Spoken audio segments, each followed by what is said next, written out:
बाक्सा बैग्रिगुरि गामियाव 24 सा सोरखारि साख्रि मावग्राफोरा लकडाउननि समाव गोरिबफोरनो अनसुंथाइ रानदों। चिरां जिल्लानि बिजनी मंगलियान नावदुबा गामिनि आर्मी साख्रिवाला आरो गुबुन 4 लोगो नांनानै लकडाउननि समाव गोरिब नखरफोरनो जाग्रा बेसादनि अनसुंथाइ रानदों। कोविड-19 नि थाखाय हादोर नाङैनो 21 सान लकडाउन फोसावनाय लोगो लोगो जेरावबो गोरिब नखरफोरा आंखालजों मोगा-मोगि जानांदों। कक्राझार जिल्लानि गसाइगाव महकुमानि सिङाव थानाय बाजुगाव ओनसोलनि गोरिब नखरनि सुबुंफोरनो अनसुंथाइ होदों। कक्राझार जिल्लानि गसाइगाव महकुमानि सिङाव थानाय सुनब्रिजरा गामिनि कन्ट्राक्टर मुस्रि प्रेम कुमार बसुमतारिया गासै गं 130 गोरिब नखरफोरनो अनसुंथाइ रानदों। बर' सावथुननि मुंदांखा फावखुंगुर थाख्लाय नार्जारिया 2020 इंराजि बोसोर बांला 1427 रंजालि बैसागुनि गाहाम हामलायथि बावहरदों। खुलुमबाय बड'लेण्ड खौरांनि गासै नायगिरि नोंथांमोननिसिम अननाय मोजां मोननाय आरो सिबिनायखौ बावहरग्रोबाय आरो दिनैनि रादाबाव बरायबाय। दिनैनि रादाबखौ फरायदों आं रमेन बरा दानि फैदो आबुं रादाबाव। बाक्सा बैग्रिगुरि गामियाव सा 21 सोरखारि साख्रिआवलाफोरा लकडाउननि समाव गोरिबफोरनो जामुं अनसुंथाइ रानदों। हादोरनि कोविड-19 नि 21 सान लकडाउननि समाव गोबां गोरिब नखरनि सुबुंफोरा खामानि दामानि मावनो मोनैनि थाखाय जानाय लोंनायनि अलखद नुजाथिदों। मोजां मोनदों। माबायदि सोलिना दंमोन बे लकडाउन समाव नोंथांमोना? ओरैनो खस्थ' मस्थ' सोलिना दङ आरो हाजिरा खामला मावनो थांनो हायाखै। न'आवनो इदिनो मोनसे मोननै खस्थ' मस्थ' जागासिनो दङ। जानाय लोंनायफोरालाय इदिनो हाग्रा बंग्राफोरखौनो नागिरनानै जाथ'नांबाय आरो एख' गैथ'आ नालाय मावनानै दिहुननो हायैनि थाखाय। रायजोआव लकडाउननि थाखाय सात जाल्लाजों गोग्लैना थानाय गोरिब नखरनि सुबुंफोरनो थांनाय 14 एप्रिल खालाराव बाक्सा जिल्लानि सिङाव थानाय बैग्रिगुरि गामिनि सा 21 सोरखारि साख्रि मावग्रा सुबुंफोरा जाग्रा मुवानि अनसुंथाइखौ होयो। लकडाउननि समाव साख्रिआवला बिथांमोना गोरिब गुन्द्रानो दिनै खायसे मुवा बेसादफोर दिनै अनसुंथाइ बावहरदों। बिथांमोनखौ जोङो बगरिबारि गामिनि जानानै गासै साख्रिआवला बिथांमोननिसिम साबायखर बावहरबाय। जों बिथांमोननि मुवा बेसाद बावथाय मुवाखौ जों गोसो गोथारै आजावना लादों। बिथांमोना बावहरदों माइरं 5 किल', दालि सेरसे, संख्रि पेकेटसे, साबुन थरसे, थाव पेकेटसे, पियाज बेफोरबायदि मुवा बेसादफोर बावहरदों। जों बिथांमोननि बेफोर बावथाय मुवाखौ जों गोसो गोथारै आजावना लादों। गोब्राब खैफोदाव गोग्लैनानै दङ। जों दखान पाहार गैया, खामला मावनो हाया, थिग बेफोरबायदि गोबां जाहोनाव जों गोग्लैनानै दङ। बे समाव जों गोबां खस्थ' जानांदों। दिन हाजिरा मावनानै जाग्रा गामियारिफोरनि गोबां नखरफोरनि थाखाय थांना थानो थाखाय ओंखाम मुथासे नागिरनायाबो जोबोद गोब्राब जानानै फैबाय। मानोना हादोरजों लोगोसे रायजोआवबो लकडाउननि सम खोन्दोआ बांनानै 3 मेसिन जाहैबाय। कोविड-19 बे मुलुगनाङैनो थारमाने बेरामा गोसारनायनि जुनै जों ओरैबायदि जादों जायफोरानोखि जोंनि बोग्रिबारि गामियाव मजुरि मावनानै जाग्रा मानसिफोर बिथांमोना दिनै गोबां सान जाबाय खामानि मावनो मोनाखै। बेनि जुनै जिखिनि जों बोग्रिबारि गामियाव साख्रिआवला दङ जों बयबो सानलायनानै ज' जानानै रां बुथुमलायनानै गोरिब गुन्द्रा मानसिफोरनो जायफोरा हाजिरा मावना जायो बिथांमोनखौ जोङो 5 किल' माइरं, आलु सेरसे, पियाज सेरसे, थाव सेरसे आरो इनिफ्राय साबोन थरसे आरो संख्रि पेकेटसे ओरैहाय जोङो जानाय मुवाफोर जोङो जगायदो दिनैयो जों। बेबायदि अलखदनि समाव रायजोआव गुबुन गुबुन जायगायाव गुबुन गुबुन सरकारि मावग्रा सुबुंफोरा गोरिब नखरफोरनो अनसुंथाइ राननानै होनाया जोबोद बाख्नायथाव। जायफोरानोखि साख्रि गैया बिसोरो जेब्लाबो खामानिनि सायाव हाजिरा मावनानै जाग्रा बिथांमोना गोबां सम खामानि मावनो हायाखै। बेनि जुनै जों बिथांमोनखौ एसे हेफाजाब खालामदों। बेबायदिनो बाक्सा बैग्रिगुरि गामियाव जायफोर साख्रिवाला सुबुंफोरा अनसुंथाइनि आखाइ फोलावदों बिथांमोना दिनै बिथांमोननि अनफावरि गोसोखौ दिन्थिनानै होबाय। दाथ' गोबाङानो गोबां जायगायाव खामानि मावनो थाङोमोन बिथांमोना थांनो हायाखै। थांनो हायैनि जुनै खामानि मावनो थांनो हायैनि जुनै जों बिथांमोनखौ माबोरै हागौ हेफाजाब खालामनो सानदों। इयुनावबो लकडाउना बारायबावबा नोंथांमोना बेफोरबायदि हाबाखौ लाबावनायनि थांखियाव दं नामा? निश्चय जों बेखौ सानबावनाय जागोन। हानायमानि जों हेफाजाब खालामनो नाजागोन। बाक्सा सिमलानिफ्राय गला बसुमतारिनि रिपर्ट बड'लेण्ड खौरां। चिरां जिल्लानि बिजनी मंगलिया नावदुबा गामिनि आर्मी साख्रिआवला आरो गुबुन 4 लोगो नांनानै लकडाउननि समाव गोरिब नखरफोरनो जाग्रा बेसादनि अनसुंथाइ रानदों।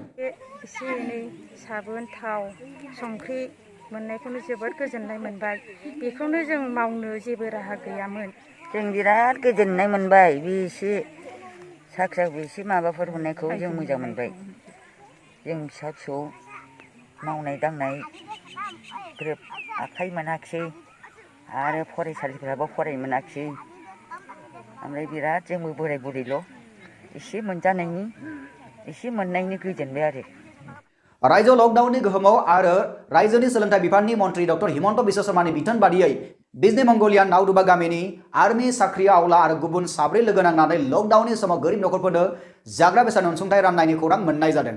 खुलुमबाय गिबियावनो आंनि मुङा जनालि बर्मा दिनै जोंनि नावदुबा गामिनि फोरोंगिरि मेडाम आरो दिनै साख्रि आवला जों बेवहायमोनहा दिनै अनसुंथाइ होनायनि थाखाय जोङो जोबोद गोजोननाय थाबाय जोङो दिनैसिम हाजिरा मावनानै जाग्राफ्रा जेबो राहा गैया बाहेरायाव थांनोबो जेबो बारलांनो थाखाय जेबो राहायानो गैया दिनै खयना फरायसानि थाखाय जोङो दिनै लामा होथेनायनि थाखाय जोङो दिनै साख्रि आवलाफ्रा जोंनो अनसुंथाइ होनायनि थाखाय जोंनो थाव दालि माइरं होनायनि थाखाय जोङो जोबोद गोजोननाय थाबाय बेखिनियाव गोजोननाय मोनथिनो मोननाय बादिब्ला आर्मि साख्रि मावनाय प्रबिन बसुमतारीनि दैदेननायाव गुबुन 4 हेफाजाबाव गामिनि गासै गं 40 नखरफोरनो जाग्रा बेसादनि अनसुंथाइ होनाय जायो।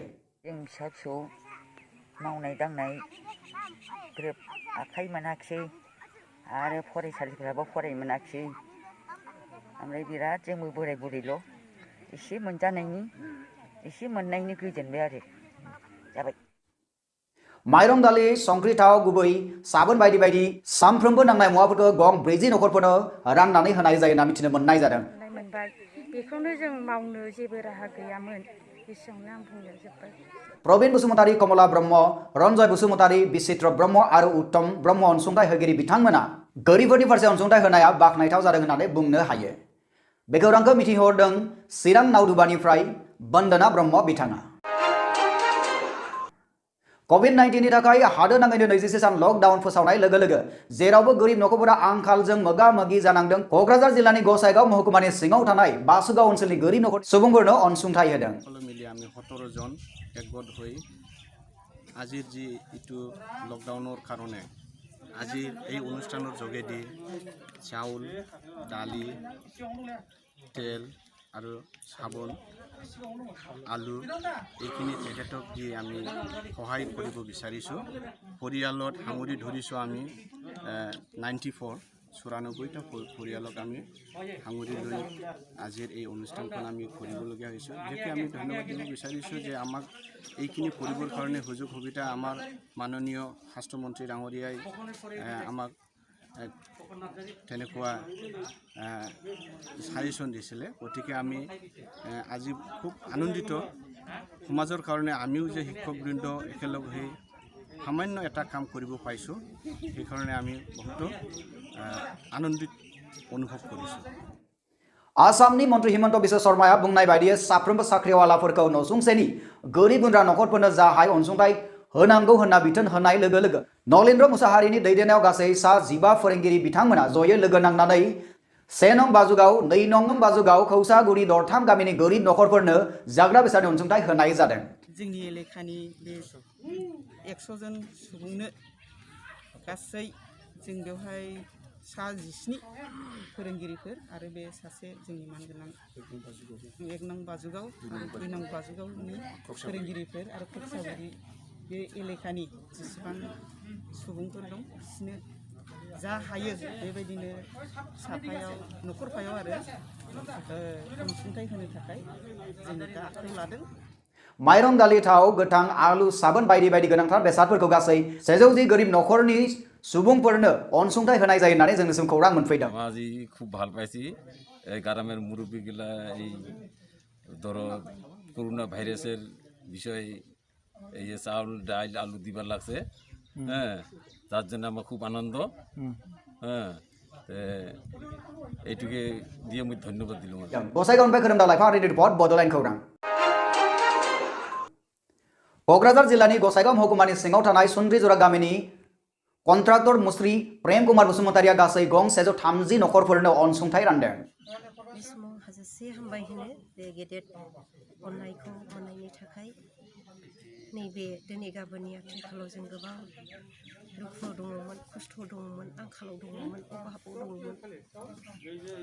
माखासे समफ्राव जों खामला दामला मावनो हायैनि गेजेरजों जोंनि न'खरफ्रा गोबां खस्थ' मोनदों।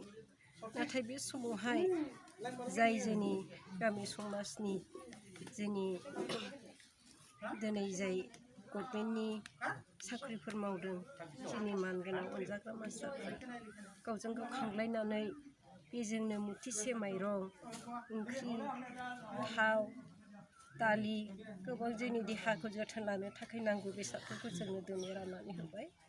बेनि थाखाय बिथांमोननिसिम हाजासे हामबाय होनायखौ दोनो जोंखौ अननायनि थाखाय। COVID-19 नि थाखाय हादोर नाङैनो 21 सान लकडाउन फोसावनाय लोगो लोगोनो जेरावबो गोरिब नखरफोरा आंखालजों मोगा-मोगि जानो गोनां जादों। बे अलखद समावनो थांनाय 14 एप्रिल खालाराव क'क्राझार जिल्लानि गसाइगाव महकुमानि सिङाव थानाय सुन्द्रिजरा गामिनि कन्ट्राक्टर मुस्रि प्रेम कुमार बसुमतारी बिथाङा आसामनि मन्त्रि हिमन्त बिश्व शर्मानि बिथोन बादि गामिनि गासै गं 130 गोरिब नखरफोरनो माइरं साबोन बायदि अनसुंथाइ राननानै होनाय जायो होनना जों खौरां मोनफैदों। गसाइगावनिफ्राय खोरोमदाव लाइफांआरि रिपर्ट बड'लेण्ड खौरां। बर' सावथुननि मुंदांखा फावखुंगुर थाख्लाय नार्जारिया 2020 इंराजि बोसोर बांला 1427 नि रंजालि बैसागुनि गाहाम हामलायथि जासिहरदों। दिनै फैयै फैयै 2020 इयार सफैबाय आरो बांलानि 1427 इयारा दिनैनिफ्राय नांजेनबाय बैसागु फोरबोआ। दा बेनिखायनो बयनिसिमबो आंनि सिबिनाय, अननाय, खुलुमनायखौ बयनिसिमबो जासिहरग्रोबाय। बे बैसागु फोरबोआव बयबो जाहाथे रंजा बाजायै गावनि हारिमुखौ, गावनि कालसारखौ बयबो गोसो गोरबोजों जाहाथे रंजा बाजायै फालियो। आं दिनै बयनिसिमबो गोजोननाय सिबिनायखौ बे बैसागु फोरबोआव बयनिसिमबो जासिहरनाय जाबाय। फैयै फैयै आसाम रायजोनि सुबुंफोरनि थाखाय गोदान बोसोर बैसागोआ मोनफैबाय। बे गोदान बोथोरनि गोदान बुब्लियाव बर' सावथुन मुलुगनि मुंदांखा फावखुंगुर थाख्लाय नार्जारिया 2020 इंराजि बोसोर बांला 1427 नि रंजालि बैसागु गाहाम हामलायनाय बावहरदों बयनिसिमबो। औ, जेरै सरकारा बिथोन होनाय बायदि 21 साना बारनानै दिनै आरोबाव मेनि 3 अक्ट'सिम बारायबाय। ओंखायनो आंनिफ्राय बेनो खावलायनाय, जों बे गिलु बालु जे बेमारा जोंनि सारा मुलुगाव दिनै साग्लोबजोब्बाय, दा बेखौ कन्ट्रल खालामनो थाखाय जोंनि मानगोनां प्रधान मन्त्रि नरेन्द्र मदि सारा जे बिथोनखौ होदों, बे बिथोना जाबाय जों बयनिबो थाखाय मोजांनि थाखायसो बिथोन होदों। ओंखायनो जों बयबो मानिलायनाया मोजां। आं बयनिसिमबो आर'ज खालामो, अननानै बयबो जाहाथे ससियेल डिस्टेन्सखौ मेनटेनेन्स खालामनानै जों बयबो जाहाथे आवगायलायो आरो लोगोसे बे बेमार आजारनिफ्राय जों आरायग' मोननाय बायदि, गावल' नङा गासै सुबुङानो आरायग' मोननाय बायदि जोङो बे कर'ना भाइरासखौ जोङो सारा मुलुगाव फोजोबनो थाखाय जों बे डिस्टेन्सखौ मेनटेन खालामनांगोन। लोगोसे महामारी कर'ना भाइरासनिफ्राय बारग'नांगौनि थाखाय भारत सरकारा लानाय थांखि आरो बिथोनफोरखौ साफ्रोमबो बर' सुबुंफोरा मानिनानै सोलिनो थाखाय बिथाङा खावलायहरदों। जोङो बे कर'ना भाइरासखौ जोङो सारा मुलुगाव फोजोबनो थाखाय जों बे डिस्टेन्सखौ मेनटेन खालामनांगोन। ओंखायनो बयखौबो आर'ज खालामो, अननानै बयबो गाव गावनि न'आवनो था आरो न'आवनो दिनै गाव गावनि न'आवनो ससियेल डिस्टेन्स खालामलायनानै मेनटेन खालामनानै ला। एसेनोसै, गोजोन्थों। गसाइगावनिफ्राय खोरोमदाव लाइफांआरि रिपर्ट बड'लेण्ड खौरां। क'क्राझार जिल्लानि गसाइगाव महकुमानि सिङाव थानाय सुन्द्रिजरा गामिनि कन्ट्राक्टर मुस्रि प्रेम कुमार बसुमतारिया गासै गं 130 नखरफोरनो अनसुंथाइ रानदों। प्रेमनाथ बसुमतारी होननाय, बियो जों दा लकडाउनाव जेसेबांनाखि खस्थ' दुख मोननानै थानाय, बेफोरनि थाखाय बियो होफैनायनि थाखाय जों बिराद मोजां मोनबाय आरो जोंहा गोजोननाय थाबाय। बेबादिनो आरो लकडाउना जुदि बारायबावोब्ला बिथाङा आरोबाव जोंनो होनो हागोन खोमा होननानै जों आसा भरसा खालामनानै थाबाय आरो सोरबायाबो जोंनो बेबादिनो होनो हाबावोबा जों मोजां मोनगोन आरोखि गामिनि थाखाय। आङो आसा खर्मि मावो, खिन्थु आंनि थाखायबो आसा खालामदोंमोन, खिन्थु आंहा जेबो अबस्था गैयैखाय आं होनो हायाखै। बिनि थाखाय आङो बेखौ बुंनानै दोनो आरोखि। COVID-19 नि थाखाय हादोर नाङैनो 26 सान लकडाउन फोसावनाय लोगो लोगोनो जेरावबो गोरिब नखरफोरा आंखालजों मोगा-मोगि जानो गोनां जादों। टिचारफोर दंमोन बिसोरबो एसे एनै गैयिफोरनो होबाय। बे समावहाय दा जोंना आदा प्रेम कुमार बसुमतारियाबो फैबाय थानाय बेबादि जाबाय थानाय लकडाउनाव जोंनो जथेस्थ' जोंनि गामियाव हेफाजाब होनायनि थाखाय बेनि थाखाय जोंनो रायजोनि जानानै बा सुन्द्रि जरानि जानानै आं बिथांखौ जोबोद साबायखर बावो आरो जोंनि गामिनि जेसेबांनाखि गोरिब नखर दं बिसोरबो जोबोद गोजोननाय मोन्दों। बे अलखद समावनो थांनाय 14 एप्रिल खालाराव क'क्राझार जिल्लानि गसाइगाव महकुमानि सिङाव थानाय सुन्द्रिजरा गामिनि कन्ट्राक्टर मुस्रि प्रेम कुमार बसुमतारी बिथाङाव आसामनि मन्त्रि हिमन्त बिश्व शर्मानि बिथोन बादि गामिनि गासै गं 130 गोरिब नखरफोरनो माइरं साबोन बायदि अनसुंथाइ राननानै होनाय जायो होनना जों खौरां मोनफैदों। COVID-19 एबा लकडाउननि माखासे गोरिब थाखोनि सुबुंफोरखौ नायनानै आं दुखु मोनदों।